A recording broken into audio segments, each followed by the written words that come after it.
करेंगे, कहां कहां से रेलवे क्वेश्चन पूछ रहा है, पूरा डिटेल आप लोगों को मिलेगा, इंफॉर्मेशन पूरा मिलेगा। जहां से क्वेश्चंस पूछा है टीसीएस ने, सारा मतलब पॉइंट्स में हम लोग डिस्कस करेंगे, ठीक है। तो चलिए स्टार्ट करते हैं आज का पहला क्वेश्चन। ये एनटीपीसी स्टेज 1 का 4/1/2021 में पूछा हुआ क्वेश्चन है। तो चलिए लेते हैं। यहाँ पे इस दिन 2 एग्जाम हुआ था, दोनों का हम लोग साइंस और साइंस एंड टेक्नोलॉजी का क्वेश्चन लेके आए हैं, ठीक है। लेते हैं पहला क्वेश्चन। पहला क्वेश्चन है, हमारे शरीर में वसा संचायक ऊतक कौन सी है? चलिए आप लोग आंसर दीजिएगा, वसा संचायक ऊतक कौन सी है? ऑप्शन ए है वैस्कुलर टिश्यू, ऑप्शन डी है एडिपोज टिश्यू, ऑप्शन सी है areolar tissue and option D है एपिथेलियस टिश्यू। आंसर दीजिए कौन सा होगा ये? ऑप्शन ए, बी, सी या डी? सही आंसर दीजिए जल्दी, 5 सेकंड में आप लोग आंसर देना है। 5 सेकंड के अंदर आप लोग आंसर देने का कोशिश कीजिएगा, इतना फास्ट कीजिए अपने आप को कि बाकियों से अपने आप आगे हो जाओ। अभी तक आंसर नहीं आया? ऑप्शन ए वैस्कुलर टिश्यू, प्रभात बोल रहा है। और कोई?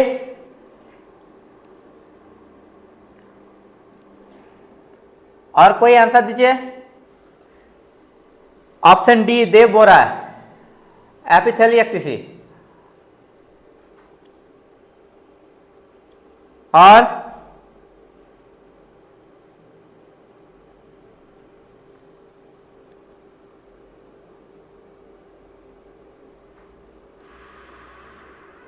तो इसका सही आंसर हो जाएगा आपका, इसका सही आंसर हो जाएगा आपका ऑप्शन बी एडिपोज टिश्यू, ठीक है। एडिपोज टिश्यू वो टिश्यू होता है जो आपका वसा को संचय करता है, मतलब आपका फैट को स्टोर करता है, फैट को स्टोर करता है, ठीक है। किसको करता है? ना फैट को, ठीक है, याद रहेगा। तो चलिए लेते हैं इसके बाद इसके बारे में सारा डिटेल। देखिए जो जैसे कि यहां पर इस फिगर को अगर देखिएगा तो ये इंसान पूरा फिट है, ठीक, बट ये बहुत ज्यादा फैट का भोजन कर लिया है जिसमें आपको फैट मिलता है और इसका देखिए पेट निकल गया है। ये पेट एक्चुअली क्या होता है? ये वसा होता है, फैट स्टोर होकर रह जाता है। ये जो निकल रहा है ना, ये फैट स्टोर होकर रहता है। ये जो स्टोर होता है ये होता है एडिपोज टिश्यू पर। कहां पर होता है? एडिपोज टिश्यू पर, याद रहेगा आप लोगों को, ठीक है। नेक्स्ट है आपका ऑप्शन ए में है वैस्कुलर टिश्यू। देखिए वैस्कुलर टिश्यू एक प्लांट टिश्यू है। प्लांट टिश्यू, वैस्कुलर टिश्यू 2 तरह का होता है, इसमें एक है जाइलम, दूसरा है फ्लोएम। जाइलम जो होता है ये पौधे के जड़ में उपस्थित होता है और जड़ से आपका जल और जो पोषक तत्व होता है इसको उठाकर पौधे के पत्तियों तक ले जाता है। अब पत्तियों में सूर्य के प्रकाश की उपस्थिति में आपका फोटोसिंथेसिस होता है जिससे पौधे का खाना बनता है और उस खाना को फ्लोएम लेकर पौधे के अलग अलग भाग तक पहुंचाता है जिससे पौधों में ग्रोथ होता है। तो वैस्कुलर टिश्यू प्लांट टिश्यू है जिसमें आपका 2 चीज होता है, जाइलम और फ्लोएम, ठीक है। इसके बाद है एरियोलर टिश्यू। ये देखिए ये ऊतक एक ढीला संयोजी ऊतक है जो शरीर के कई हिस्सों में पाया जाता है। त्वचा, मांसपेशी के बीच, अस्थिमज्जा, रक्त वाहिका, नस, ये सब में ये टिश्यू पाया जाता है।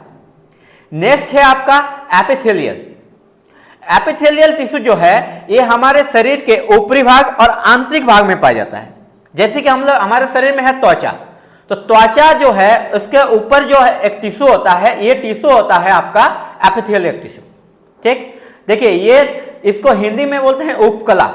एक प्रकार का शारीरिक ऊतक है जो शरीर के बाहरी और आंतरिक सतहों को ढकता है।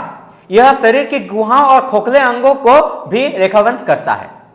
मतलब देखिए ये जो आपका स्किन है, जैसे कि मेरा ये स्किन है, ये स्किन के ऊपर एपिथेलियल टिश्यू पाया जाता है, प्लस जहां जहां गुहा होता है मतलब खाली जगह, जैसे मुंह के अंदर खाली जगह होता है तो ये अंदर से एक लेयर होता है जिसमें आपका एपिथेलियल टिश्यू होता है। सिर्फ मुंह नहीं, मुंह के अलावा और भी चीज है जो खाली रहता है, जैसे पेट में हो गया, अंदर जैसे एल्वेलाई हो गया, तो ये जहां भी अंदर से खाली चीज होता है उस पे एक लेयर चढ़ा हुआ रहता है, वो लेयर भी एपिथेलियल टिश्यू होता है। प्लस जो बाहर से होता है जैसे स्किन, इसमें भी एपिथेलियल टिश्यू होता है, समझ में आ गया तो एक बार थम्स अप कर दीजिए, एक बार स्क्रीनशॉट ले लीजिएगा सबको।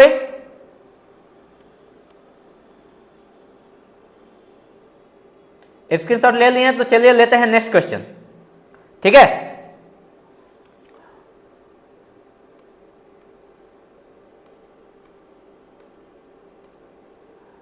देखिए नेक्स्ट क्वेश्चन क्या बोल रहा है।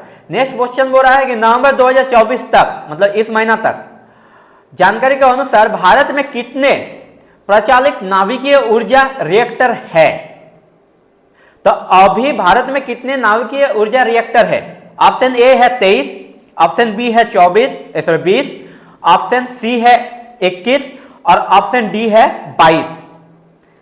तो चलिए इसका आंसर दीजिए आप सभी, क्या आंसर होगा इसका? 23, 20, 21 या 22? सही आंसर जल्दी दीजिएगा, 5 सेकंड के अंदर आंसर देने का कोशिश कीजिएगा। क्वेश्चन मिले तुरंत क्वेश्चन पढ़िए, ऑप्शन पढ़िए और आंसर दीजिए। ये हैबिट आप लोग बना लीजिए, एग्जाम में बहुत बेनिफिट होने वाला है। 20 बोल रहा है आकाश, और कोई? और कोई? देखिए आंसर सही हो या गलत हो, आंसर देने का हैबिट बनाइए, धीरे धीरे सही आ जाएगा। जैसे पढ़ा रहे हैं आप लोग रिवाइज कीजिएगा, रिवाइज करते करते आप लोग को सही आंसर देना आ जाएगा, चीजें याद होता शुरू हो जाएगा। ठीक है, अनबिलफेल्ड 21, अजय बोल रहा है कि बी मतलब 20, नहीं, यहां पर आंसर होगा सही ऑप्शन डी 22। कितना होगा? Option D 22। 22 नाभिकीय रिएक्टर अभी भारत में काम कर रहे हैं। ठीक है, चलिए इसका डिटेल्स लेते हैं हम। देखिए भारत में फिलहाल 22 परमाणु रिएक्टर काम कर रहे हैं, जिनके क्षमता जो है 6780 वाट का है, और 8 रिएक्टर निर्माणाधीन है, मतलब बन रहा है, उसकी कुल क्षमता 6000 मेगावाट है। ठीक है, तो इसका सही आंसर होगा ऑप्शन डी 22। एक बार स्क्रीनशॉट ले लीजिए।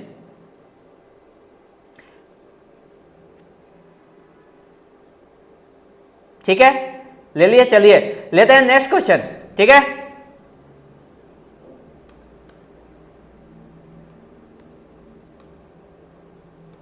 नेक्स्ट क्वेश्चन बोल रहा है टेलीफोन क्षेत्र में आईएसपी का पूर्ण रूप क्या है? आईएसपी का पूर्ण रूप, ऑप्शन ए है internet speed provider, option B है internet speed protocol, option D है सी है internet service provider and option D है इंटरनेट सर्विस प्रोटोकॉल। क्या होगा आंसर? जल्दी दीजिएगा, ऑप्शन ए, बी या सी? ऑप्शन ए है internet speed provider, option B है internet speed protocol, option C है internet service provider and option D है इंटरनेट सर्विस प्रोटोकॉल। इसका आंसर क्या होगा?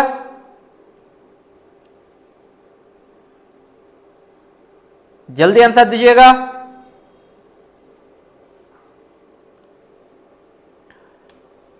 टेलीकॉम क्षेत्र में आईएसपी का पूर्ण रूप क्या है? ऑप्शन डी बोल रहा है Dev, internet service protocol, option C, very good Akash, internet service provider, good. देखिए ऑप्शन सी इसका सही आंसर होगा, internet service provider, internet service provider. ठीक है,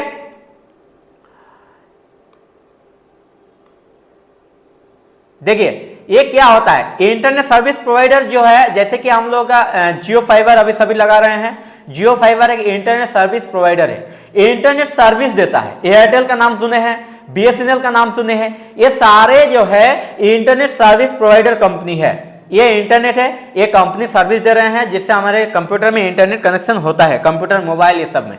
ठीक है, ये देखिए इस सब का फुल फॉर्म आपको पूछता है, आईएसपी हो गया, इसके बाद इसमें पूछता है जैसे एमआईसीआर का फुल फॉर्म, कुछ मैं आपको लिख दे रहा हूं, ये सब आप नोट्स बना लीजिएगा। MICR, magnetic ink character reader, लिख लीजिए मैग्नेटिक इंक कैरेक्टर रीडर। उसके बाद पूछता है लेन, LAN, इसका होता है local area network, local area network. उसके बाद पूछता है आपका ISH,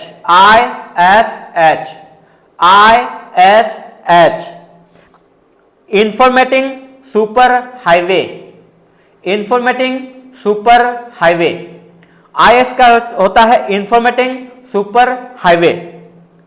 next WAN, WAN, wide area network, wide area network. Next है बहुत इंपॉर्टेंट, जो आप सभी इस चीज को याद रखिएगा, एक है ट्राई, TRAI। ट्राई का फुल फॉर्म होता है telecom regulatory authority of India, telecom regulatory authority of India. ये ट्राई है जो रिचार्ज अभी बढ़ रहा है ना, जैसे जियो में अभी फिलहाल में रिचार्ज बढ़ा है, कुछ समय पहले भी रिचार्ज बढ़ा था। तो ये सब कंपनी है, जैसे एयरटेल है, वोडाफोन है, ये लोग कंप्लेन करने गया था ट्राई के पास, telecom regulatory authority of India, यही कंट्रोल करता है। इसके पास कंप्लेन करने गया था ये सारे कंपनी कि जियो बहुत सस्ता में चला रहा है, जिसके वजह से कंपनी में मुनाफा नहीं हो रहा है हम लोगों का, तो इसका एक लिमिटेशन होना चाहिए। तब सॉरी, तब ट्राई ने जियो को एक ये दिया, अब फिर जियो ने अपना रिचार्ज बढ़ाया। ठीक है, तो जो रिचार्ज बढ़ा था ये ट्राई का ही मतलब आदेश था, telecom regulatory authority of India. ठीक है, इसका है फुल फॉर्म। ये जो बना था, स्थापना हुआ था इसका, ये 20 फरवरी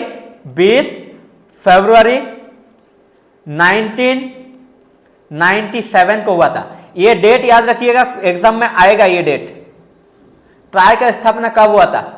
20 फरवरी 1997, telecom regulatory authority of India. एक बार स्क्रीनशॉट ले लीजिए सब कोई, एक बार सबको स्क्रीनशॉट ले लीजिए और समझ में आ गया तो एक थम्स अप कर दीजिए। आंसर सबको देते रहिएगा, देखिए सही हो गलत हो आंसर जरूर दीजिएगा। आंसर देने का हैबिट बनाइए, क्वेश्चन को एक बार पढ़ने के बाद समझ में आना चाहिए आपको। ऐसा हैबिट बनाइए कि क्वेश्चन को पढ़ते ही आपको समझ में आ जाए, तुरंत ऑप्शन पढ़े और आंसर दे। ठीक है, शुरू में गलत हो सकता है, धीरे धीरे आपका हैबिट बनेगा सही आंसर देने का। समझ में आ गया तो एक बार थम्स अप कर दीजिए। चलिए लेते हैं नेक्स्ट क्वेश्चन।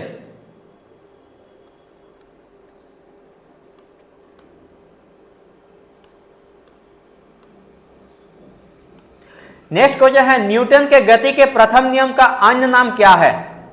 इंपॉर्टेंट क्वेश्चन है, हमेशा ही एग्जाम में देखने को मिलेगा आपका। न्यूटन के गति का प्रथम नियम को क्या कहते हैं? ऑप्शन ए विस्थापन का नियम, ऑप्शन बी संवेग का नियम, ऑप्शन सी गति का नियम, या ऑप्शन डी जड़त्व का नियम। देखिए ऑप्शन ए विस्थापन का नियम, ऑप्शन बी संवेग का नियम, ऑप्शन सी गति का नियम, ऑप्शन डी जड़त्व का नियम। क्या होगा सही आंसर इसका? इसका सही आंसर क्या होगा? जल्दी आंसर दीजिएगा। न्यूटन के गति के प्रथम नियम को क्या कहते हैं? न्यूटन के गति के प्रथम नियम को क्या कहते हैं? विस्थापन का नियम, संवेग का नियम, गति का नियम, या जड़त्व का नियम? Option D, very good, option D जड़त्व का नियम कहते हैं। जड़त्व का नियम क्या बोलता है? चलिए देखते हैं जड़त्व का नियम क्या बोलता है। देखिए जब भी कोई वस्तु विराम अवस्था में हो, मतलब बैठा हुआ है, तो ये हमेशा बैठा ही रहना चाहता है, ये अपने आप से चलने का कोशिश नहीं करेगा। या फिर कोई वस्तु अगर गतिशील अवस्था में है, मतलब चल रहा है, तो हमेशा गतिशील अवस्था में ही रहने का चाहेगा, वो कभी ठहरने का नहीं सोचेगा। तो यही जड़त्व का नियम है। न्यूटन का गति का प्रथम नियम यही बोलता है कि गतिशील अवस्था में रहे वस्तु हमेशा गतिशील अवस्था में रहना चाहता है, या फिर विराम अवस्था में रहे वस्तु हमेशा विराम अवस्था में रहना चाहता है। यह है न्यूटन जी का पिक्चर, देख लीजिए। और इन्होंने 3 गति का नियम दिया था, गति का पहला नियम, दूसरा नियम और तीसरा नियम। देखिए Newton's law of motion, first law, second law and third law. तीनों नियम में क्या कहा है? पहला नियम तो समझ में आ गया, बोला है क्या कि अगर कोई वस्तु विराम अवस्था में है तो यह विराम अवस्था में रहना चाहता है, या फिर अगर कोई वस्तु गतिशील अवस्था में है तो फिर यह गतिशील अवस्था में ही रहना चाहता है। यह हुआ फर्स्ट लॉ। सेकंड लॉ में क्या बोल रहा है कि किसी वस्तु पर अगर हम लोग प्रेशर लगाते हैं, फोर्स लगाते हैं, तो वो कितना फोर्स लगेगा? वो फोर्स लगेगा उसका द्रव्यमान गुणा उसका विस्थापन, मतलब जितना उसका द्रव्यमान है और जितना उस पर एक्सेलरेशन आया उसके गुणनफल को फोर्स बोलते हैं। तो दूसरा नियम से हमें फोर्स का जो फॉर्मूला है ये मिलता है। क्या, F is equal to M A, F is equal to M A, ये फोर्स का नियम है। ठीक है, अच्छा से नोट कीजिएगा सब कोई, ये फोर्स का नियम है। क्या नियम है, F is equal to M A. ठीक है, थर्ड लॉ क्या बोलता है, थर्ड लॉ बोलता है कि अगर किसी वस्तु पर आप फोर्स लगाइएगा तो आप इधर से उस पर जितना फोर्स लगाइएगा वो वस्तु भी आप पे उतना ही फोर्स लगाता है। Every action has equal and opposite reaction. आप जितना उस पर फोर्स लगाएंगे वो वस्तु आप पे उतना ही फोर्स लगाएगा। ये न्यूटन का थर्ड लॉ है। ठीक है, third law of motion, Newton के गति का तीसरा नियम। समझ में आ गया तो एक बार स्क्रीनशॉट ले लीजिए और थम्स अप कर दीजिए। ठीक है, समझ में आ गया है तो स्क्रीनशॉट लेके थम्स अप कर दीजिए। चलिए लेते हैं नेक्स्ट क्वेश्चन, एक बार थम्स अप कर दीजिए सब कोई।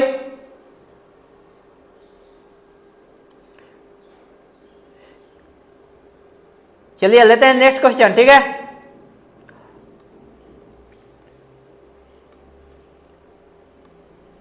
नेक्स्ट क्वेश्चन देखिए, नेक्स्ट क्वेश्चन है कि टैक्सोल किस पेड़ से निकाला जाता है।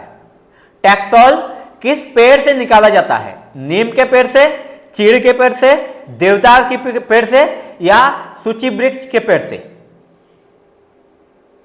इसको सूची वृक्ष बोलते हैं। टैक्सोल किस पेड़ से निकाला जाता है, चलिए आंसर दीजिए।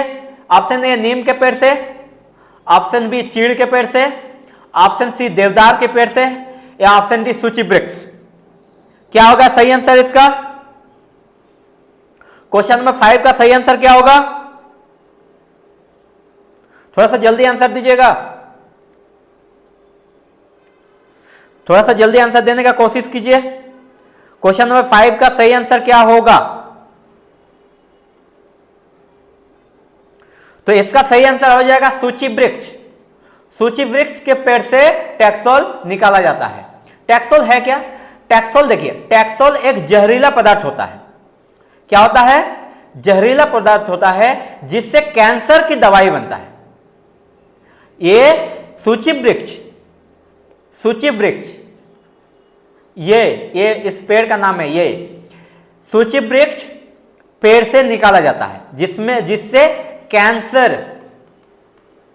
कैंसर का दवाई बनता है। ठीक है, चलिए स्क्रीनशॉट लेकर रख लीजिए इसको। टैक्सोल सूची वृक्ष के पेड़ से निकाला जाता है, इसको इंग्लिश में ये बोलते हैं, और ये कैंसर की दवाई बनाने में काम आता है। ये एक जहरीला पदार्थ है, ये एक जहरीला पदार्थ है। ठीक है, समझ में आ गया तो एक बार थम्स अप कर लीजिए। चलिए स्क्रीनशॉट लेके थम्स अप कर दीजिए सब कोई। आंसर नहीं आ रहा आप लोगों का, आंसर दीजिए। किसी का कमेंट नहीं आ रहा है, क्या बात है? सब कोई लाइव हो ना, सब कोई लाइव हो ना। किसी का कमेंट नहीं आ रहा। चलिए लेते हैं नेक्स्ट क्वेश्चन। ठीक है, स्क्रीनशॉट लेकर रख लीजिएगा आप लोग।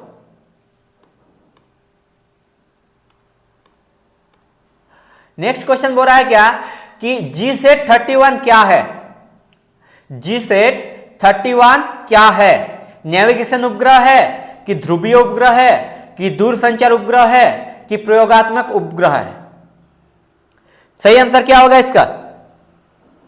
जीसेट 31 क्या है? नेविगेशन उपग्रह है कि ध्रुवीय उपग्रह है कि दूरसंचार उपग्रह है कि प्रयोगात्मक उपग्रह है?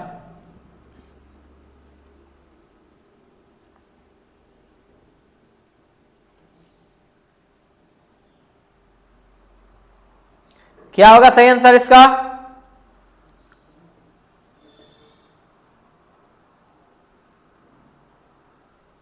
इसका सही आंसर क्या होगा? ध्रुवीय उपग्रह? No Prabhat, well try, but ध्रुवीय उपग्रह नहीं होगा प्रभात। ये हो जाएगा आपका दूरसंचार उपग्रह। ठीक है, कोई बात नहीं, अच्छा ट्राई किए। ठीक है, देखिए ये उपग्रह क्या होता है, दूर संचार उपग्रह जो होता है ये आपका दूर संचार मतलब जस्ट लाइक कि जैसे कि आपका टीवी चलता है, मोबाइल चलता है, ये सारे दूर संचार उपग्रह के चलते ही चलता है। तो जीसैट एक दूर संचार उपग्रह है जिसका आपका ये सेवाएं मिलती है। ठीक है, तो चलिए देखते हैं कि उपग्रह किस मतलब उपग्रह का जो प्रक्षेपण होता है ना ये कैसे कैसे होता है। तो देखिए उपग्रह जो छोड़ा जाता है ये दो तरह का होता है, एक होता है पोलर सैटेलाइट और एक होता है आपका जियो स्टेशनरी सैटेलाइट। जो जियो स्टेशनरी सैटेलाइट होता है ये पृथ्वी जैसे पृथ्वी घूमती है आपका इस डायरेक्शन में, इधर से एंटी क्लॉकवाइज पृथ्वी घूमती है। ठीक है, तो जो जियो स्टेशनरी सैटेलाइट होता है भूस्थायी कक्षा सैटेलाइट वो भी इसी तरह से घूमती है विषुवतीय रेखा के अनुदिश, मतलब इधर से इधर पृथ्वी घूम रही है ना इसी रेखा में वो भी घूमेगी।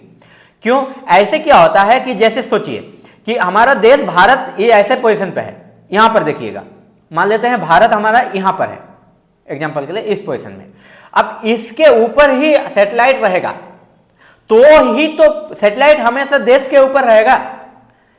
जियो स्टेशनरी होता है ये ठीक जियो स्टेशनरी मतलब आपका जो भूमि है भूमि के ठीक एकदम ऊपर रहेगा। ठीक, ये लगभग अर्थ से भूमि से 36,000 किलोमीटर ऊपर स्थापित किया जाता है। कौन सा? जियो स्टेशनरी। जियो स्टेशनरी जो होता है ये भूमि से 36,000 किलोमीटर ऊपर स्थापित किया जाता है और ये पृथ्वी जैसे घूमती है ये भी उससे ही घूमती है। इससे क्या होता है कि भारत से छोड़ा हुआ गया उपग्रह हमेशा भारत के ऊपर ही रहेगा क्योंकि पृथ्वी घूम रही है। मान लेते हैं पृथ्वी यहां पर है और ये अगर नहीं घूमेगी तो भारत मान लेते हैं यहां आ गया घूमते घूमते तो और ये यहां यहीं पर रह गया तो फिर ये काम कैसे करेगा? इसको हमेशा भारत के ऊपर ही होना चाहिए। इसीलिए जो भी ऐसा उपग्रह होता है जिसको देश मतलब भूमि के ऊपर होना चाहिए उसको 36,000 किलोमीटर ऊपर स्थापित किया जाता है। ठीक, और एक होता है ऑर्बिटल। ऑर्बिटल जो होता है जैसे कि अर्थ है, अर्थ का ये होता है ऑर्बिट, एक ऑर्बिट, ये नीचे दूसरा ऑर्बिट है, ये होता है नॉर्थ ऑर्बिट और नीचे वाला होता है साउथ ऑर्बिट। अब ऑर्बिट से ऑर्बिट अगर कोई ऐसे घूम रही है, ऐसे घूम रही है तो ये होता है ऑर्बिटल सैटेलाइट। ठीक है, ये लगभग आपका 800 से 1000 किलोमीटर, देखिए यहां पर 869 किलोमीटर 79 किलोमीटर है तो 800 से 1000 किलोमीटर के ऊपर यह स्थापित किया जाता है। कौन सा? ऑर्बिटल उपग्रह। क्लियर है? क्लियर है सबको? ही सबको क्लियर है तो एक बार थम्स अप कर दीजिए।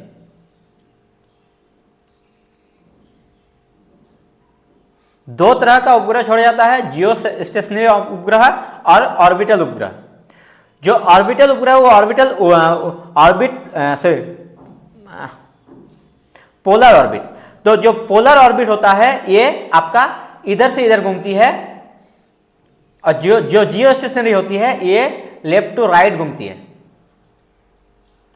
ये जो है ये 36,000 किलोमीटर ऊपर छोड़ा जाता है।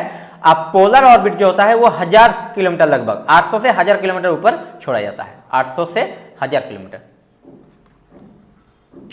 ठीक, चलिए लेते हैं नेक्स्ट क्वेश्चन। स्क्रीनशॉट लेके रख लीजिएगा सब कोई।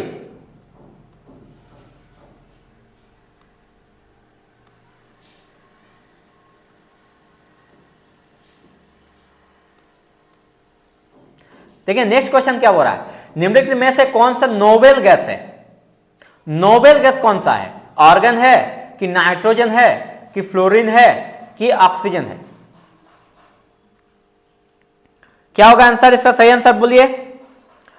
निम्नलिखित में से कौन सी नोबेल गैस है? आर्गन, नाइट्रोजन, फ्लोरीन कि ऑक्सीजन? आर्गन कि नाइट्रोजन कि फ्लोरीन कि ऑक्सीजन? नोबेल गैस कौन सा है? जल्दी आंसर दीजिएगा, जल्दी आंसर देने का कोशिश कीजिएगा। निम्नलिखित में से कौन सा नोबेल गैस है? आर्गन, नाइट्रोजन, फ्लोरीन कि ऑक्सीजन? आर्गन, नाइट्रोजन, फ्लोरीन कि ऑक्सीजन? तो इसका सही आंसर हो जाएगा ऑप्शन ए, आर्गन। चलिए देखते हैं इसका। देखिए ये आपका पीरियोडिक टेबल, क्लास 10 में आप लोग पढ़ चुके हैं पीरियोडिक टेबल के बारे में। पीरियोडिक टेबल में ये जितना भी है ना, इधर से इधर ये ग्रुप्स है, एक ग्रुप, दूसरा ग्रुप, तीसरा, चौथा करके ये टोटल 18 ग्रुप है, 18, ठीक। और इधर से इधर जो देखा ये आवर्त होता है, ये एक आवर्त, दूसरा आवर्त, तीसरा आवर्त, चौथा आवर्त, पांचवा, छठा, सातवां, तो 7 आवर्त होता है। क्वेश्चन आता है कि पीरियोडिक टेबल में कितना ग्रुप्स होता है ना, 18 ग्रुप्स होता है, कितना आवर्त होता है ना, 7 आवर्त होता है, ठीक है।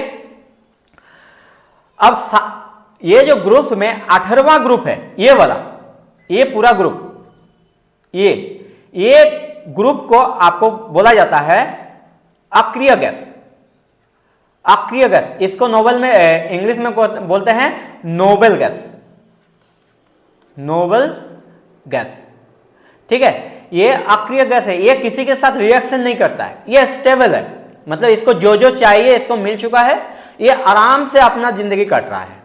जितना भी गैस है इसमें आता है helium, neon, argon, krypton, xenon, radon and अनन अर्ट्रियम, ठीक है।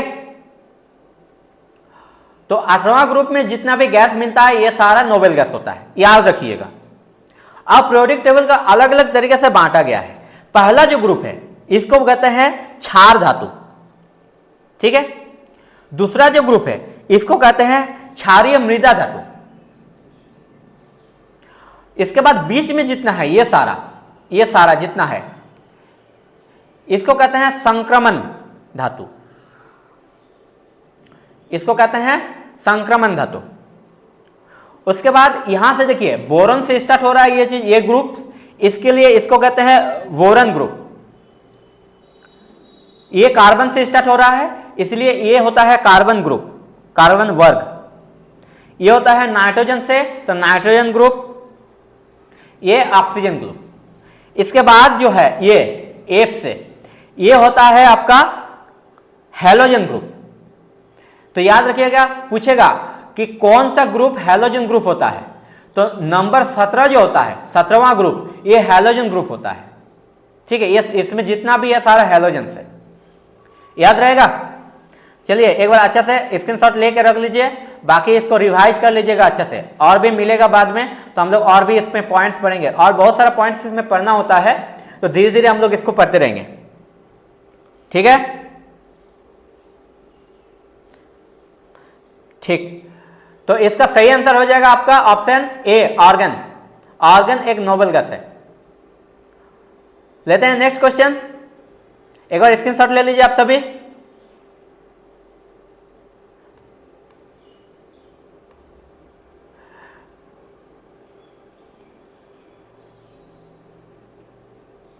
देखिए नेक्स्ट क्वेश्चन है कि एमएस ऑफिस 2010 की एक्सेल वर्कबुक में डिफॉल्ट तौर पर कितनी शीट्स शामिल होती है। एमएस एक्सेल पे डिफॉल्ट तौर पर कितनी शीट्स आपको देता है काम करने के लिए, कौन सा, 2010 वाला वर्जन में, ठीक है। एमएस ऑफिस 2010 में एक्सेल वर्कबुक में डिफॉल्ट तौर पर कितनी शीट्स शामिल होती है। ऑप्शन ए है 3, ऑप्शन बी है 4, ऑप्शन सी है 1, ऑप्शन डी है 2। सही आंसर क्या होगा, जल्दी से आंसर दीजिए, आप लोग का आना चाहिए ये क्वेश्चन। इस क्वेश्चन का आंसर सबको आना चाहिए, जल्दी से आंसर देने का कोशिश कीजिए, सबको ये जल्दी से आंसर दीजिए। इसका ऑप्शन ए होगा 3, कि ऑप्शन बी होगा 4, कि ऑप्शन सी होगा 1, कि ऑप्शन डी होगा 2। 3 अनबिलिवेबल फैक्ट बोल रहा है 3, देव बोल रहा है कि 4, और कोई और आंसर दीजिए, क्या होगा सही आंसर इसका। तो चलिए देखते हैं इसका सही आंसर। देखिए सही आंसर इसका हो जाएगा 3। ऑफिस जो है, ऑफिस के एक्सेल वर्कबुक में बाय डिफॉल्ट 3 शीट आपको काम करने के लिए देता है, ठीक है। चलिए देखते हैं। देखिए ये एक्सेल शीट है, एक्सेल शीट आप लोग प्रैक्टिस कर चुके हैं, जिसमें देखिए यहां पर शीट 1, शीट 2 एंड शीट 3। तो 2010 वाला ऑफिस पे आपको 3 शीट काम करने के लिए देता है, शीट 1, शीट 2 और शीट 3। अब देखते हैं एक्सेल का अलग अलग पार्ट्स, जैसे कि यहां पर देखिए ये फाइल, ये होता है मेनू टूलबार। मैन्यूटैब्स, यहां पर देखिए ये होता है रिबन। ये जो एरिया होता है यहां से यहां वाला एरिया, इसको कहते हैं रिबन। ठीक है, ये होता है आपका सिगमेंट्स। ये सारा टूल्स है, टूल्स को सिगमेंट्स बोला गया। ठीक है, ये अलग अलग ग्रुप्स है। ये ग्रुप के अंदर आपका कमांड होता है। जैसे इस सेगमेंट में देखिएगा तो इतना सारा, ये जितना सारा है इसके अंदर कमांड्स है, ऑप्शंस है। इस सेगमेंट को देखिएगा तो इसके अंदर इतना कमांड्स है। इस सेगमेंट को देखिएगा इसके अंदर इतना कमांड्स है। इस सेगमेंट के अंदर इतना सारा कमांड्स है। तो सेगमेंट के अंदर आपका कमांड्स होता है। ठीक है, ये होता है फॉर्मूला बार। देखिए यहां पर हम लोग फॉर्मूला देते हैं, कोई भी एक्सेल में काम करते हैं ना, जो फॉर्मूला क्रिएट करते हैं यहां पर क्रिएट होता है। ये होता है फॉर्मूला बार। यहां पर fx लिखा हुआ है, ये फॉर्मूला फंक्शन होता है। नेक्स्ट होता है आपका वर्क स्पेस, जहां पर हम लोग काम करते हैं। ये जो एरिया है ये वर्क स्पेस है। शीट टैब, यहां पर जैसे कि टैब्स बोले ना कि शीट 1, शीट 2, शीट 3, ये सबको शीट टैब बोला गया है। ये हुआ स्टेटस बार। स्टेटस बार में आपका शो होता है कि कौन सा पेज में आपका हो और कितना आप क्या क्या काम कर चुके हैं। ये है व्यू ऑप्शंस, यहाँ पर आप स्लाइडर का यूज कर सकते हैं। व्यू ऑप्शन से आपका सारा चीज देख सकते हैं, आप स्लाइड को शो कर सकते हैं, मतलब सॉरी आप उसको चेक कर सकते हैं, सब कुछ यहाँ से ऑप्शन मिलता है। ठीक है, समझ में आ गया सबको? तो चलिए स्क्रीनशॉट लीजिए इसका, और कुछ पॉइंट है बता देते हैं। ठीक है, स्क्रीनशॉट ले लीजिए पहले। देखिए ये जो है यहां पर, ये जो है ये अगर ऐसे देखोगे तो ये पूरा होता है कॉलम। ए कॉलम, ये बी कॉलम, ये सी कॉलम, ये डी कॉलम, ई कॉलम, एफ कॉलम, ये कॉलम से। और इधर से अगर देखोगे, इधर से अगर देखोगे तो ये होता है रो। 1 रो, दूसरा रो, तीसरा, चौथा रो, पांचवा रो, छठा रो। ठीक है, और रो और कॉलम जहां पर इंटरसेक्ट करता है, रो और कॉलम जहां पर इंटरसेक्ट करता है उस जगह को, जैसे कि ये बी रो कॉलम है और ये 4th रो है, इंटरसेक्ट कहां पे हो रहा है? यहां पे हो रहा है। तो यहां पर जो सेल बन रहा है, ये रेक्टेंगल शेप का जो सेल बन रहा है, इसको कहते हैं सेल। और इसका नाम आपको नेम बॉक्स में मिलता है। जैसे कि देखो अभी सिलेक्टेड है क्या? अभी सिलेक्टेड है यहां पर, मतलब ये 1 कॉलम पर पहला रो। तो ये जो सेल बन रहा है यहां जहां पर सिलेक्टेड है, ये सेल, इसका नाम हो गया A1। यहां पर नेम बॉक्स में उसका नाम दिखता है। और ये एक एक घर जो दिख रहा है ना आपको, ये एक एक घर, इसको सेल बोलते हैं। ठीक है, चलिए याद रखिएगा ये सारा पॉइंट्स, एग्जाम में पूछता है। हाँ पूछता, और एक पॉइंट पूछता है कि एग्जाम में पूछता है कि एक शीट में टोटल कितना रो होता है। तो नंबर ऑफ रोज ये होता है 10,48,576। और एक पूछता है नंबर ऑफ कॉलम्स, एक शीट में कितना कॉलम होता है। ये होता है 16,384। ठीक है, तो एक शीट में 16,384 कॉलम्स होता है और 10,38,576 रोज होता है। अब पूछता है कि एक्सेल में लास्ट कॉलम जो होता है, लास्ट कॉलम का नाम क्या होता है? तो यहां पर मैं लिख देता हूं लास्ट कॉलम। लास्ट कॉलम को XFD नाम दिया है, XFD। जैसे ABCD है ना, Z तक होने के बाद फिर से रिपीट होता है। ठीक है, आप देख लीजिएगा कभी एक्सेल शीट में Z के होने के बाद फिर से रिपीट होगा। तो ये जो 16,384वां कॉलम है, इसका नाम है XFD। क्वेश्चन पूछा था एनटीपीसी में, पिछले साल जो एनटीपीसी का एग्जाम हुआ था उसमें पूछा था कि एक्सेल शीट का लास्ट कॉलम का नाम क्या होता है? तो होता है XFD। याद रखिएगा। सबको समझ में आ गया है? एक बार थम्स अप कर दीजिए, स्क्रीनशॉट ले लीजिए। चलिए लेते हैं नेक्स्ट क्वेश्चन। स्क्रीनशॉट लेके एक बार थम्स अप कर दीजिएगा।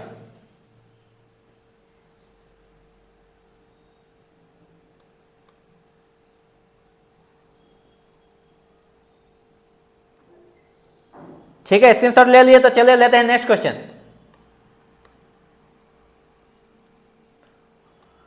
नेक्स्ट क्वेश्चन है चींटी के डंक में कौन सा अम्ल पाया जाता है? अम्ल मतलब एसिड। चींटी के डंक में, चींटी मतलब एंट, उसके डंक में कौन सा एसिड पाया जाता है? ऑप्शन ए है टार्टरिक अम्ल, ऑप्शन बी है एसिटिक अम्ल, ऑप्शन सी है लैक्टिक अम्ल एंड ऑप्शन डी है मेथनोइक अम्ल। ऑप्शन ए है टार्टरिक अम्ल, ऑप्शन बी है एसिटिक अम्ल, ऑप्शन सी है लैक्टिक अम्ल, ऑप्शन डी है मेथनोइक अम्ल। सही आंसर आना चाहिए आप लोगों से, सबको आना चाहिए क्वेश्चन का आंसर।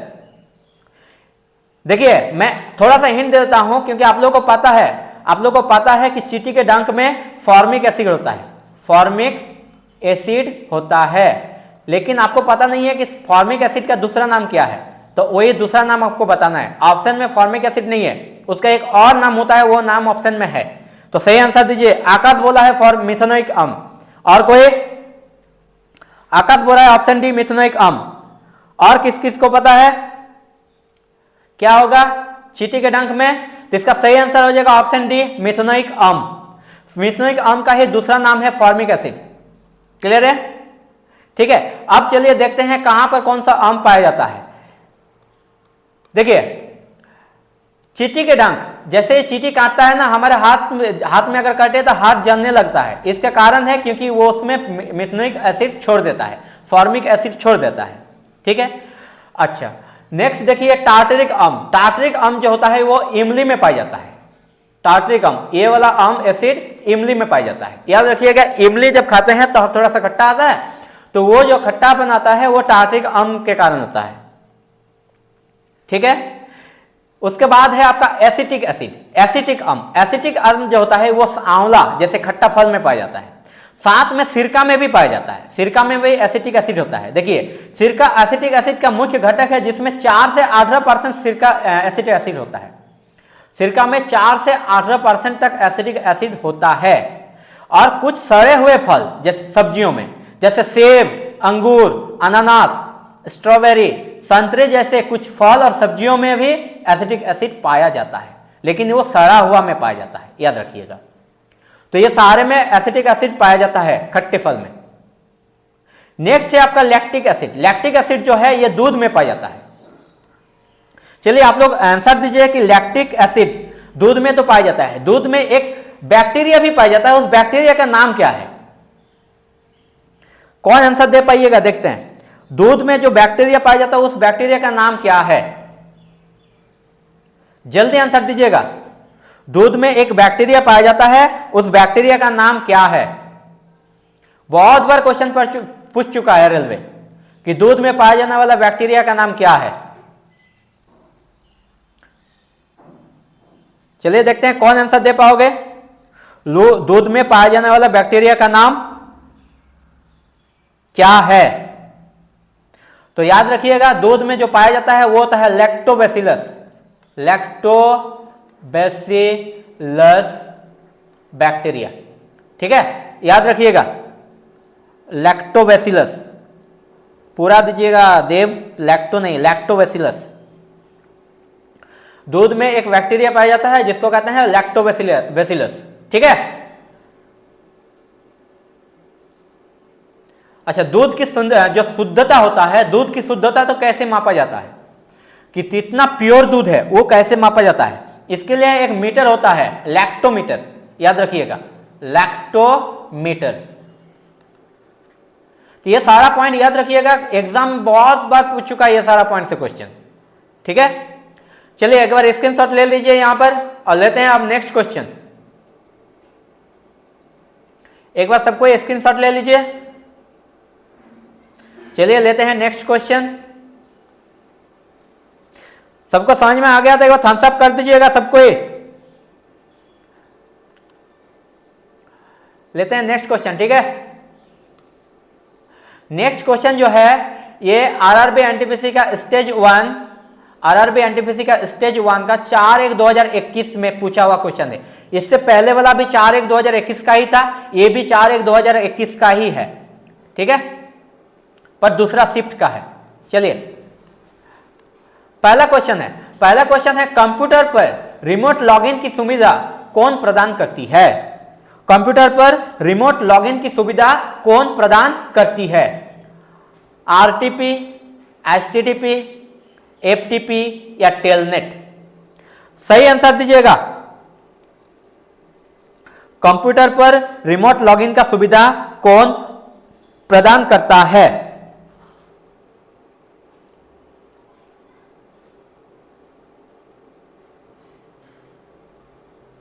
जल्दी बोलिए आंसर क्या होगा इसका। कंप्यूटर पर रिमोट लॉगिन की सुविधा कौन प्रदान करता है? ऑप्शन है आरटीपी, ऑप्शन बी है एचटीटीपी, ऑप्शन सी है एफटीपी, ऑप्शन डी है टेलनेट। ऑप्शन बी बोल रहा है, और कोई और आंसर दीजिए। तो देखिए इसका जो सही आंसर हो जाएगा, इसका सही आंसर होगा option D telnet. Telnet, telnet का फुल फॉर्म होता है टेलीफोन नेटवर्क। टेलनेट का फुल फॉर्म होता है टेलीफोन नेटवर्क, टेलीफोन नेटवर्क। ठीक है। रिमोट लॉगिन क्या होता है? देखिए एक जगह पे कंप्यूटर है, ठीक है, एक जगह पे कंप्यूटर है और किसी दूसरे शहर पर दूसरा है बैठा हुआ। अब इस कंप्यूटर के डेटा को अगर दूसरे शहर से एक्सेस लेता है और इस पे काम करके देता है, तो ये जो सुविधा होता है ये होता है रिमोट लॉगिन के जरिए। इस फंक्शन को, इस तरीका को कहते हैं रिमोट लॉगिन। दूसरे जगह से इंटरनेट के जरिए किसी और कंप्यूटर के डेटा का एक्सेस लेना, उस पर काम करना, पूरा कंप्यूटर का ही एक्सेस लेना, यह होता है रिमोट लॉगिन। यह सुविधा देता है टेलनेट, टेलीफोन नेटवर्क। समझ में आ गया सबको? टेलीफोन नेटवर्क, ठीक है। अब यहां पर देखिए, यहां पर है एचटीटीपी। एचटीटीपी का फुल फॉर्म होता है hypertext transfer protocol. Transfer protocol, hypertext transfer protocol. देखो हाइपरटेक्स्ट ट्रांसफर प्रोटोकॉल, ये एचटीटीपी का फुल फॉर्म होता है। एचटीटीपी होता क्या है? जैसे कि लास्ट क्लास में हम लोग देखे थे कि आपका एक यूआरएल नाम का पढ़े थे कि यूआरएल एक होता है जिसमें आपका होता है यूनिफॉर्म रिसोर्स लोकेटर, जो बोले थे, ये एक तरह का एड्रेस होता है। उस एड्रेस के शुरू में ही एचटीटीपी लिखा हुआ रहता है, इस तरह से, ठीक है। एचटीटीपी फिर www. पूरा वेबसाइट का नाम .com करके होता है एड्रेस। तो ये एचटीटीपी है जो आपका हाइपरटेक्स्ट ट्रांसफर प्रोटोकॉल होता है। और साथ में कभी कभी पूछता है कि एचटीटीपी का फुल फॉर्म क्या है? तो देखिए एचटीटीपी का फुल फॉर्म होता है हाइपरटेक्स्ट ट्रांसफर प्रोटोकॉल। उस पर अगर एस लग जाए तो उसको कहते हैं सिक्योर्ड हाइपरटेक्स्ट ट्रांसफर प्रोटोकॉल। मतलब गूगल के तरफ से जो वेबसाइट सिक्योर्ड होता है उसके एड्रेस में एचटीटीपी लिखा हुआ आता है। क्लियर है? समझ में आ गया? एचटीटीपी, उसके बाद इस तरह से एड्रेस, ठीक, जैसे कि www.meratuition.com, ठीक है। तो ये एड्रेस हो जाएगा मेरा वेबसाइट का, मेरा ट्यूशन का वेबसाइट का। अगर वो गूगल की तरफ से सिक्योर्ड होगा तो वो एचटीटीपी का पहले एस लगा हुआ रहेगा। क्लियर है? सबको समझ में आ चुका है? तो एक बार थम्स अप कर दीजिए, सबको समझ में आ चुका है। तो यहां पर एक बार स्क्रीनशॉट ले लीजिए।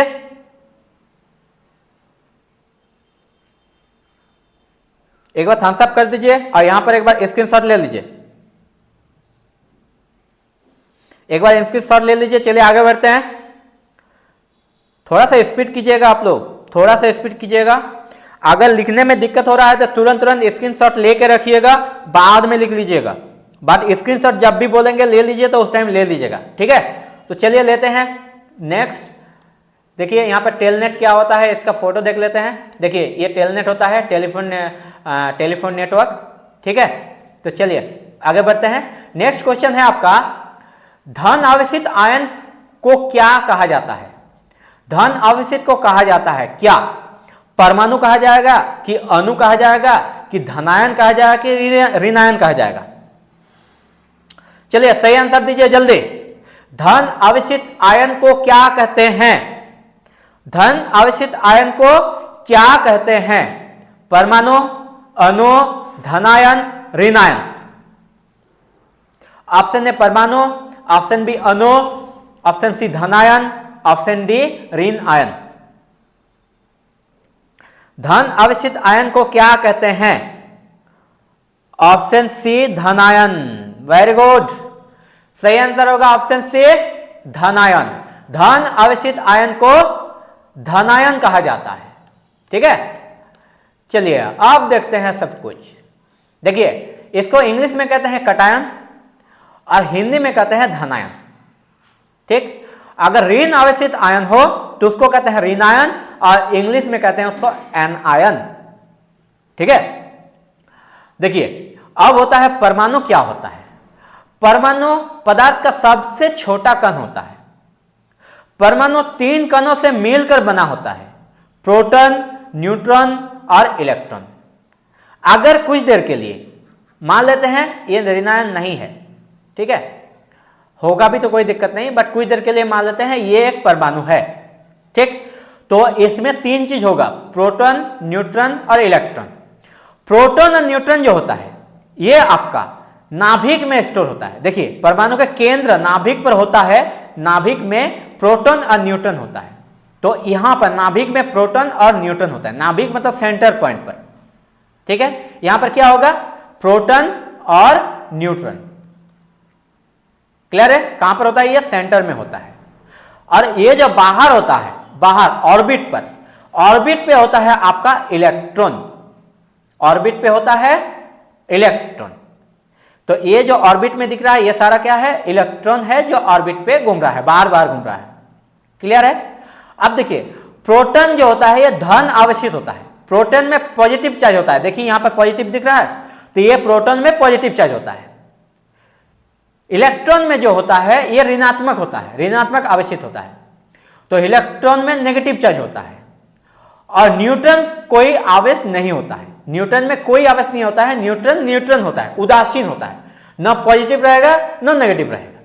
अब सोचिए, अगर कोई परमाणु है, अगर कोई परमाणु है, ठीक है, अब परमाणु में अगर एक इलेक्ट्रॉन चल जाता है, पहले जो होता है, पहले इसमें कंट्रोल होता है, जितना पॉजिटिव चार्ज होता है उतना ही नेगेटिव चार्ज होता है, तो ये कंट्रोल रहता है। और उसमें से एक इलेक्ट्रॉन अगर निकल जाता है, निकल जाते ही पॉजिटिव चार्ज इसमें बढ़ जाता है, क्योंकि एक देखो पहले जितना पॉजिटिव उतना नेगेटिव है, एक नेगेटिव अगर निकल गया तो ये तो बढ़ जाएगा ना, पॉजिटिव चार्ज बढ़ जाएगा, इसका एक ज्यादा हो जाएगा संख्या। ठीक है, तो जब ज्यादा हो जाता है तब इसको कहते हैं कटायन, मतलब धनायन। कब होता है? जब इलेक्ट्रॉन निकल जाता है। इलेक्ट्रॉन निकल जाता है तो इसमें धन आवेशित हो जाता है, पॉजिटिव चार्ज ज्यादा हो जाता है, क्योंकि शुरू में जितना पॉजिटिव चार्ज होता है उतना ही नेगेटिव चार्ज होता है। यह होतेगा धनायन। अब देखिए, अगर शुरू में न्यूट्रल है और बाहर से एक इलेक्ट्रॉन उसमें आ गया तो उसमें क्या हो जाएगा? एक नेगेटिव चार्ज एक्स्ट्रा हो जाएगा। अगर बाहर से एक इलेक्ट्रॉन आ गया उसमें तो एक नेगेटिव चार्ज एक्स्ट्रा हो जाएगा, जिसके कारण इसमें नेगेटिव चार्ज बढ़ जाएगा। तो नेगेटिव चार्ज जो बढ़ जाता है उसको कहते हैं एनायन, हिंदी में कहते हैं ऋणायन। क्लियर? समझ में आ गया है? अब देखिए, अब परमाणु जो होता है ये आपस में मिलकर अणु का निर्माण करते हैं। परमाणु आपस में मिलकर अणु का निर्माण करते हैं। तो परमाणु देखिए, अणु पदार्थ का वो छोटा कण है जो 2 या 2 से ज्यादा परमाणुओं से मिलकर बना होता है। परमाणु मिलकर अणु बनाता है। अणु आपस में रासायनिक संबंधों से जुड़े होता है। परमाणु आपस में रासायनिक संबंध से जुड़ता है, जिससे आपका अणु बनता है। अणु एक ही तत्वों के परमाणु से मिलकर भी बना हो सकता है या अलग अलग तत्वों के परमाणुओं से मिलकर बना हो सकता है। क्लियर? समझ में आ गया सबको? अगर समझ में आ गया तो थम्स अप कर दीजिए और स्क्रीनशॉट ले लीजिए। झट से स्क्रीनशॉट ले लीजिए और एक बार थम्स अप करके यस सर बोल दीजिए। ठीक है, तो चलिए लेते हैं नेक्स्ट क्वेश्चन।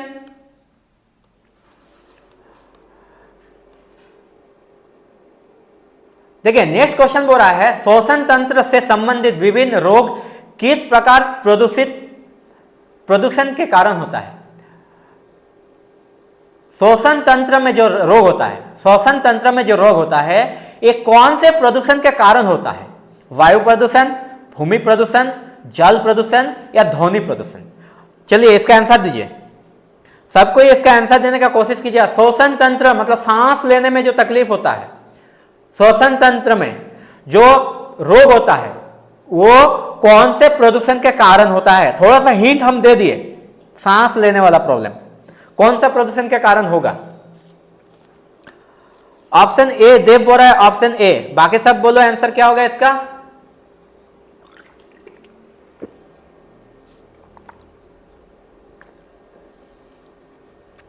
प्रभात भी बोल रहा है ऑप्शन ए, आकाश बोल रहा है ऑप्शन ए, और कोई?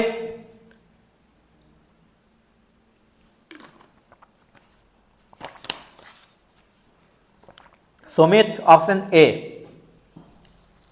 ठीक है, ठीक है, तो इसका सही आंसर हो जाएगा ऑप्शन ए, वायु प्रदूषण। क्या होगा? वायु प्रदूषण।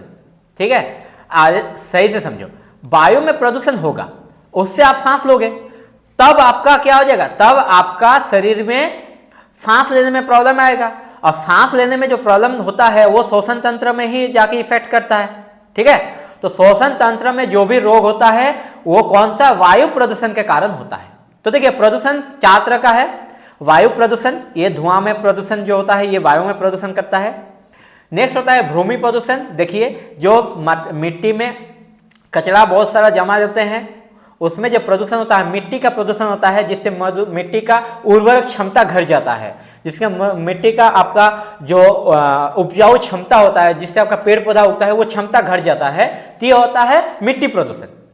एक होता है जल प्रदूषण, जो केमिकल होता है इंडस्ट्री में जो काम होता है, इंडस्ट्री का जो डस्ट प्रोडक्ट होता है, जो केमिकल प्रोडक्ट होता है, ये जाकर डंप कर देता है समंदर में। तो समंदर में, नदी में जो डंप कर देता है पानी, गंदा पानी, वो गंदा पानी के कारण जल में प्रदूषण होता है, तो ये होता है जल प्रदूषण। तो देखिए भूमि प्रदूषण हो गया, जल प्रदूषण हो गया, अब ध्वनि प्रदूषण। एक्सेस लेवल पर जो साउंड बजता है ना, तो वो जो प्रदूषण होता है उससे ध्वनि प्रदूषण होता है, और ध्वनि प्रदूषण से आपका दिमाग में इफेक्ट होता है, साथ में आपका हार्ट में भी इफेक्ट होता है। ध्वनि का जो वेव होता है उस पर हार्ट अटैक होने की संभावना ज्यादा होता है। इसीलिए अगर किसी जगह पर हार्ट का पेशेंट हो तो वहां पर ज्यादा एक्सेस साउंड मतलब म्यूजिक नहीं बजाना चाहिए, उसमें हार्ट फेल होने का चांसेस ज्यादा होता है। ठीक है, ये जो डीजे वीजे बजता है एक्सेस साउंड पर, ये बहुत गलत बात है। एक्सेस साउंड पर साउंड बजाना बहुत गलत बात है। ठीक है, तो 4 तरह का प्रदूषण होता है। वायु प्रदूषण जिसमें श्वसन तंत्र में प्रॉब्लम होता है, ये होता है मृदा प्रदूषण, ये होता है जल प्रदूषण, ये होता है ध्वनि प्रदूषण। चलिए आप लोग इसका स्क्रीनशॉट ले लीजिए। लेते हैं इसका नेक्स्ट क्वेश्चन।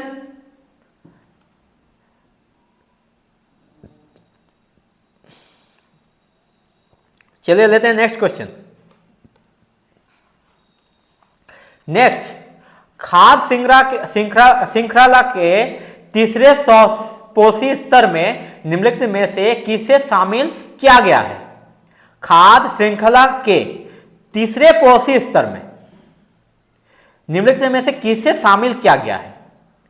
ऑप्शन ए है उत्पादक, ऑप्शन बी है शीर्ष उपभोक्ता, ऑप्शन सी है द्वितीय उपभोक्ता, या ऑप्शन डी है प्राथमिक उपभोक्ता। सही आंसर क्या होगा इसका? चलिए आंसर दीजिए सबको। 5 सेकंड का समय दे रहे हैं, 5 सेकंड में सबको आंसर देना है। खाद्य श्रृंखला के तीसरे पोषी स्तर में निम्नलिखित में से किसे शामिल किया गया है? उत्पादक, शीर्ष उपभोक्ता, द्वितीय उपभोक्ता या प्राथमिक उपभोक्ता? क्या होगा सही आंसर इसका? ऑप्शन ए उत्पादक। और कोई सही आंसर दीजिए, और कोई? चलिए जल्दी जल्दी आंसर दीजिए अपना अपना। अरे देखिए आंसर देने में आपका लॉस नहीं है, पैसा नहीं खर्चा हो रहा है। जो आपका सही आंसर लग रहा है वो उसको टाइप कर देना है बस।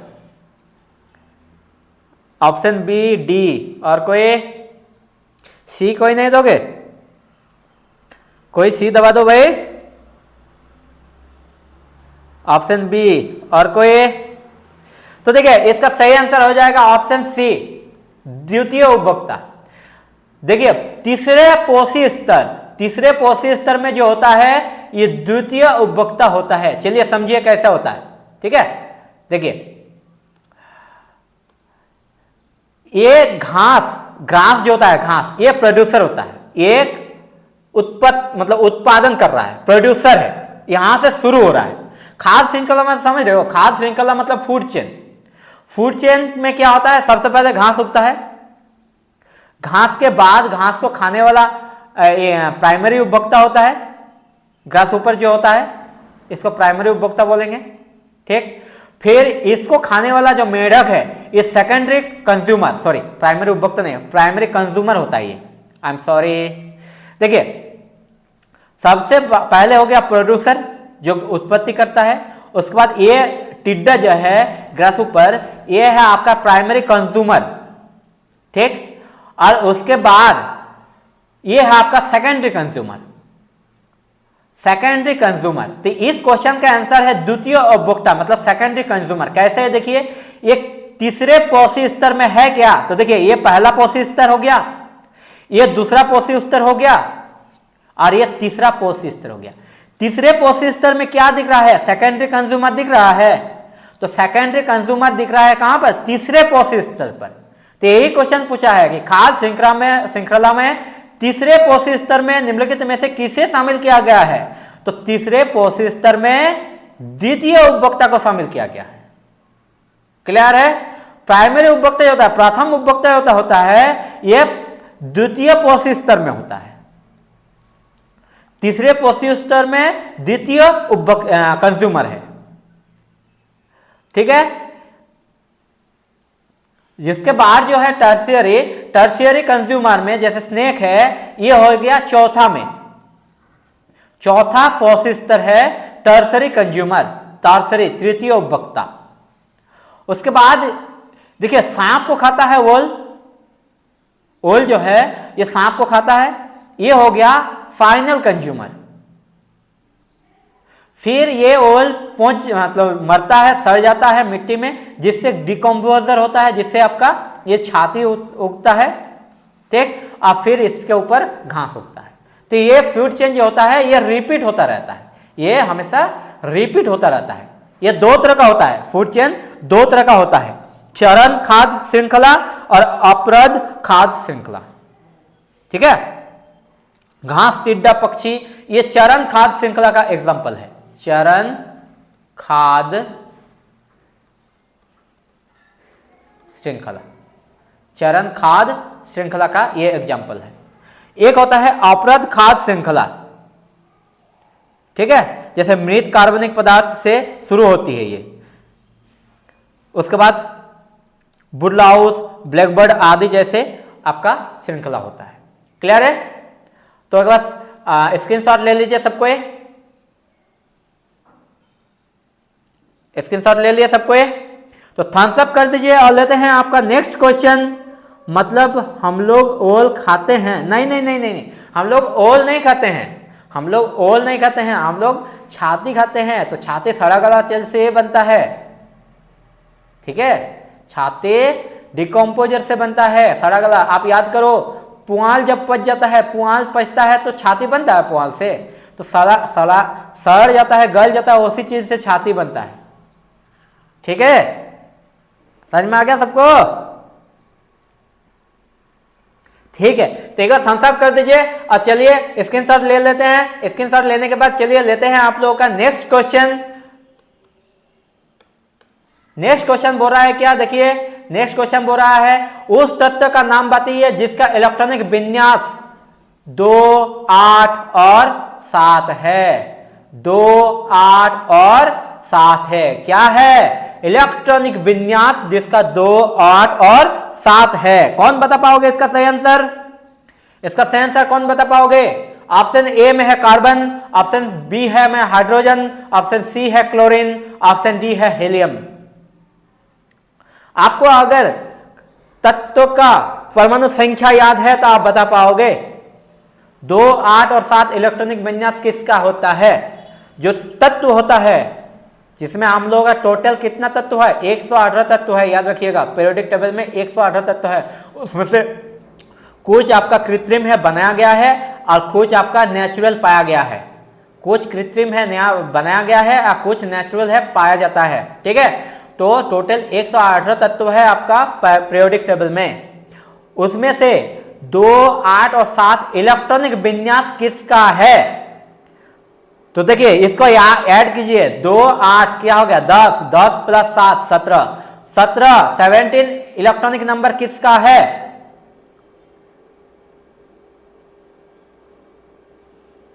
सेवेंटीन किसका है? परमाणु संख्या 17 किसका है? Cl, Cl option C chlorine. Very good, कौन आंसर दिया? Cl, unbelievable facts, very good. Cl chlorine का होता है 17।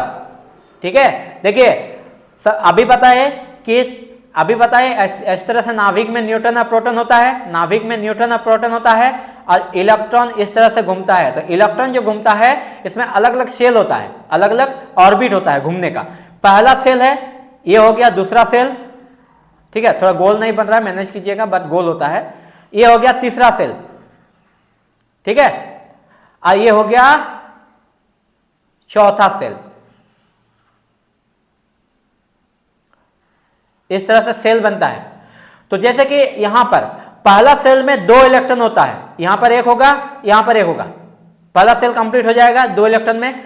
दूसरा सेल में ज्यादा से ज्यादा 8 इलेक्ट्रॉन होता है। इसको कहते हैं, पहला सेल को कहते हैं के सेल, उसके बाद एल सेल, उसके बाद एम सेल, उसके बाद एन सेल, इस तरह का होता है। ठीक है, तो पहला सेल में के सेल में 2 इलेक्ट्रॉन होता है, एल सेल जो होता है इसमें 8 इलेक्ट्रॉन होता है।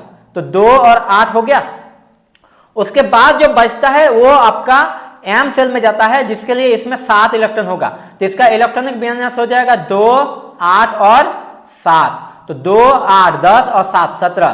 तो 17 क्लोरीन का इलेक्ट्रॉनिक नंबर है, इस परमाणु संख्या है, इसलिए 17 ये जो इलेक्ट्रॉनिक विन्यास है ये क्लोरीन का है। क्लियर, समझ में आ चुका है सबको? कार्बन का जो परमाणु संख्या होता है ये 6 होता है, हाइड्रोजन का 1 परमाणु संख्या होता है, और हीलियम का 2 परमाणु संख्या होता है।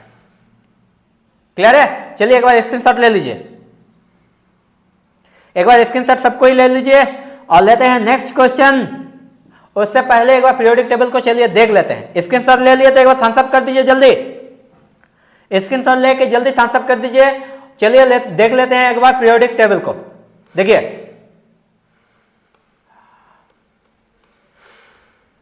ये है पीरियोडिक टेबल, जिसमें ये परमाणु संख्या 1 है हाइड्रोजन का। ठीक, उसके बाद आपका हीलियम का 2 होता है, यहां पर हीलियम है। उसके बाद hydrogen, helium, lithium, beryllium, boron, carbon. Carbon का 6 होता है, अभी बताए। ठीक, ये 6। उसके बाद आपका होता है 17 में क्लोरीन। तो देखिए यहां पर 17 दिख रहा है, देखिए यहां पर ध्यान से, यहां पर 17 में Cl दिख रहा है।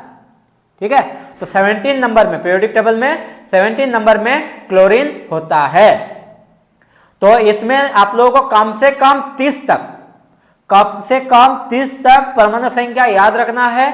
उसके बाद में बीच बीच में किसी किसी का इंपॉर्टेंट नंबर आता है, जैसे 80 में जो होता है इंपॉर्टेंट होता है।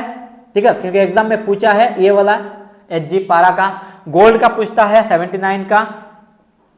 ठीक है, तो जो इंपॉर्टेंट तत्व है उसका परमाणु संख्या पूछता है एग्जाम में, तो सारा याद रखना है।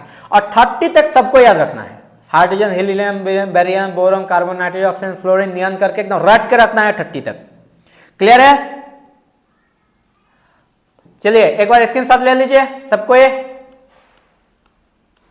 एक बार स्क्रीनशॉट ले लीजिए। चलिए लेते हैं नेक्स्ट क्वेश्चन, क्वेश्चन नंबर 6 इस सेट का, सेकंड सेट का क्वेश्चन नंबर 6 लेते हैं। चलिए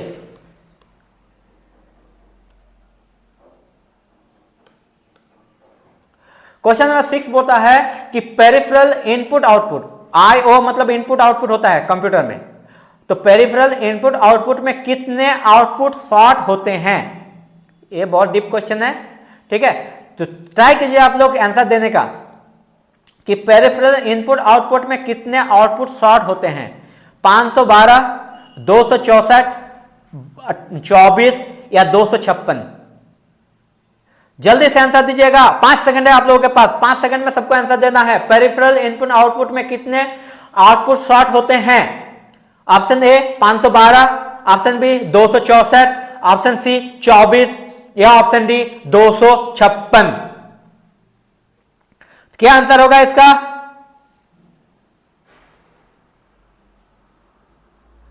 सही आंसर क्या होगा इसका?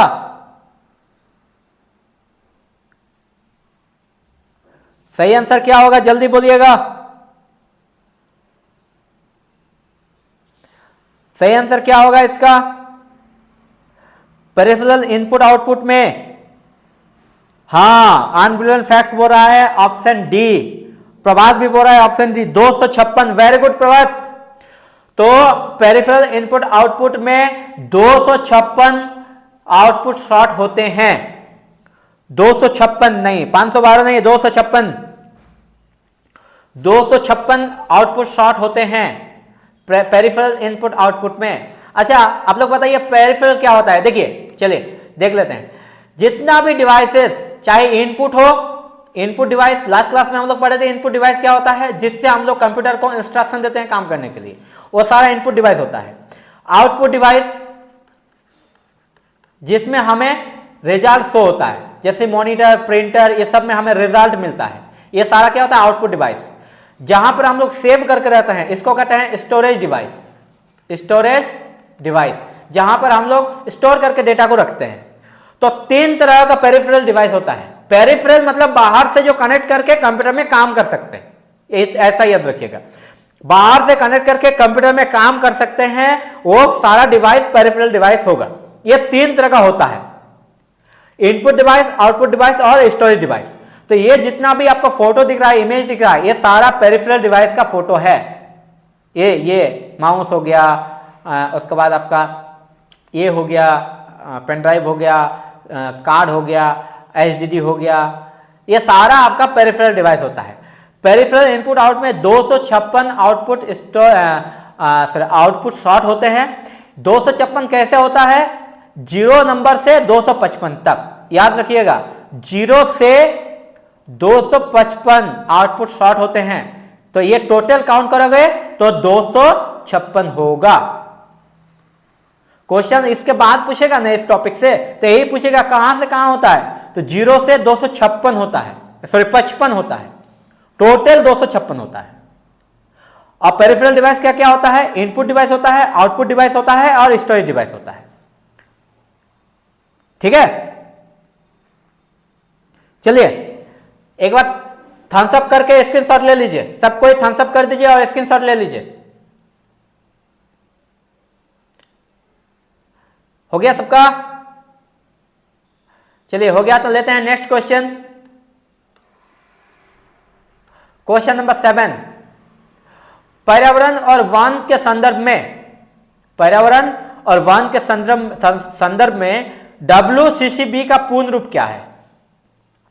WCCB का पूर्ण रूप, ऑप्शन ए है wild life crime control bureau, option B है world crime control bureau, option C है wild life conservation control bureau, या ऑप्शन डी है वर्ल्ड कंजर्वेशन कंट्रोल ब्यूरो। क्या सही आंसर होगा? ऑप्शन डी कि ऑप्शन सी कि ऑप्शन बी कि ऑप्शन ए? जल्दी से आंसर दीजिएगा, 5 सेकंड है आप सभी के पास।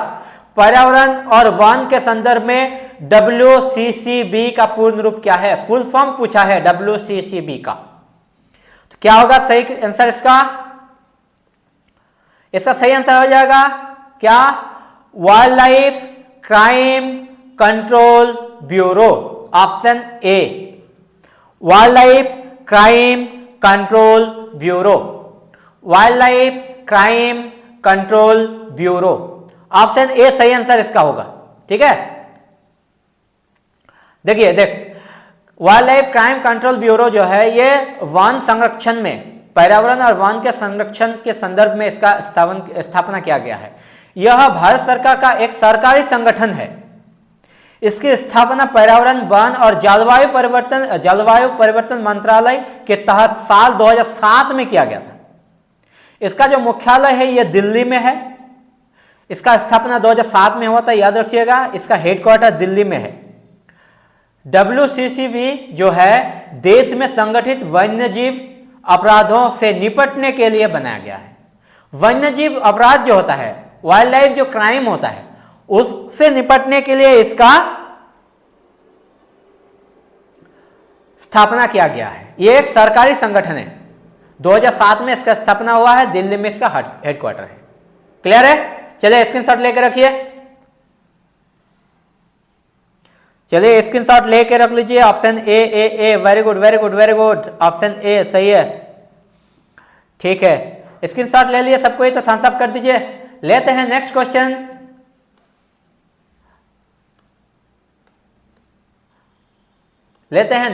देखिए नेक्स्ट क्वेश्चन बोल रहा है निम्नलिखित में से कौन सा कार्बन का एक अपरूप है। ये आज का लास्ट क्वेश्चन है दोस्तों, इसका आंसर जरूर दीजिए। आप लोग को इसका आंसर आना चाहिए। कौन सा कार्बन का अपरूप है, कार्बन का अपरूप है कौन सा? कमेंट चेक कर लीजिएगा, हम लोग आंसर दे रहे हैं। हाँ कमेंट चेक कर रहे हैं, सबका कमेंट चेक कर रहे हैं, आंसर सबको ही दे रहे हो, मैं देख रहा हूं। देव दे रहे हैं, अनबिलीवेबल फैक्ट्स दे रहे हैं, प्रभात दे रहे हैं, और जो है आप लोग भी दीजिए, शर्माइए नहीं। सही हो गलत हो आंसर दीजिएगा। पढ़िए अच्छा से, जितने देर आप पढ़ेंगे बढ़िया से पढ़िए, आंसर देने का हैबिट कीजिएगा ना, तो दिमाग में प्रोसेस होता रहता है क्वेश्चन और ऑप्शन से।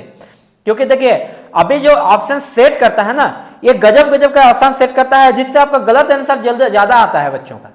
तो आपको सही आंसर ढूंढने का जो प्रैक्टिस है वो करना होगा ही होगा, और वही यही प्रैक्टिस हो जाएगा। यहां से कहीं कहीं होता है कि आपको आंसर आता है फिर भी आप गलत आंसर दे देते हो, क्योंकि ढूंढ नहीं पाते हो सही आंसर। तो ढूंढने का भी प्रैक्टिस करना होगा। तुरंत पढ़ के तुरंत आंसर देने का कोशिश कीजिएगा। तो यहां पर हो जाएगा निम्नलिखित में से कौन सा कार्बन का अपरूप है, तो ऑप्शन डी हीरा कार्बन का अपरूप है। क्या है? हीरा। वेरी गुड प्रभात, अनबिलीवेबल फैक्ट्स, प्रभात अनबिलीवेबल फैक्ट्स, वेरी गुड। उसके बाद देव, सुमित गुड, वेरी गुड। ठीक, आप सभी सही आंसर दिए हो। हीरा कार्बन का अपरूप है। तो देखिए क्या क्या कार्बन का अपरूप होता है, चलिए देखते हैं। तो देखिए कार्बन का अपरूप जो होता है, ये हीरा होता है, ग्रेफाइट होता है, फ्लोरीन होता है। ठीक है, कार्बन का अपरूप मतलब कार्बन से ही ये बनता है। इसको इंग्लिश में एलोट्रोप्स बोलते हैं, एलोट्रोप्स ऑफ कार्बन। क्या क्या है? हीरा, ग्रेफाइट, फ्लोरीन। अब इसमें कुछ क्रिस्टलीय होता है, कुछ पाउडर में होता है। जैसे हीरा, ग्रेफाइट, फ्लोरीन, कोयला, ये सब क्रिस्टल में होता है। उसके बाद कोक, चारकोल, ये अस्थि कोयला, काजल, ये सब जो होता है, पेट्रोलियम कोक है, कार्बन गैस, ये सब क्रिस्टलीय नहीं होता है। ये गैस में होता है या फिर पाउडर में होता है। तो दो तरह का होता है कार्बन का अपरूप, दो तरह का होता है। क्रिस्टलीय अपरूप लिख लीजिए। क्रिस्टलीय में क्या क्या होता है? हीरा होता है, हीरा, ग्रेफाइट,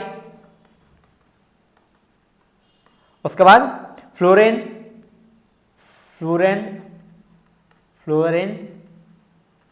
और उसके बाद आपका ग्रेफिन।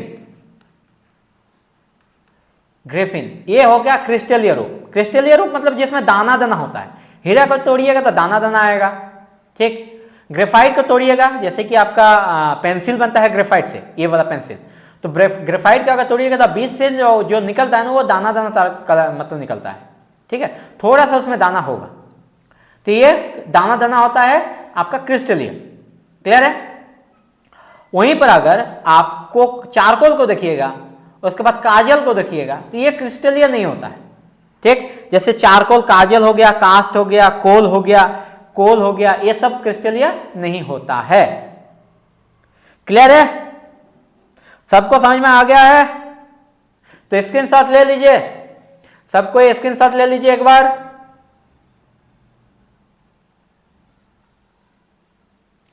ठीक, थैंक यू आप सभी को कि आप सभी पूरा क्लास को ज्वाइन किए, सही से आंसर दे पाए। थैंक यू सभी को। और देखिए जब भी क्लास ज्वाइन कीजिएगा, आपका जो फ्रेंड सर्कल है जिसमें लोग प्रिपरेशन कर रहे हैं, उन लोग के एक बार ग्रुप में मतलब उस लोग को जो आपका लिंक है, लिंक शेयर कर दीजिए अपने से। मैं बोलूं या ना बोलूं, लिंक शेयर कर दीजिए। अभी क्लास हो जाएगा ना, अभी क्लास हो जाएगा, उसके बाद अपने दोस्तों को ग्रुप का लिंक वीडियो का लिंक शेयर कर दीजिएगा ताकि उन लोग को ये वीडियो मिले, और उन लोग को बता दीजिएगा कि टाइम पे ज्वाइन करने के लिए जितना भी आप लोगों का फ्रेंड है सबको ज्वाइन करने बोलिए। ये जो तैयारी करा रहे हैं ना बाबू, ये तैयारी आप लोग का एग्जाम में बहुत बेनिफिट देने वाला है। पूरा एग्जाम का ही क्वेश्चन का विश्लेषण हो रहा है, डिटेल में एक्सप्लेन हो रहा है। तो समझ रहे हैं कितना अच्छा प्रिपरेशन हो रहा है आप लोगों का।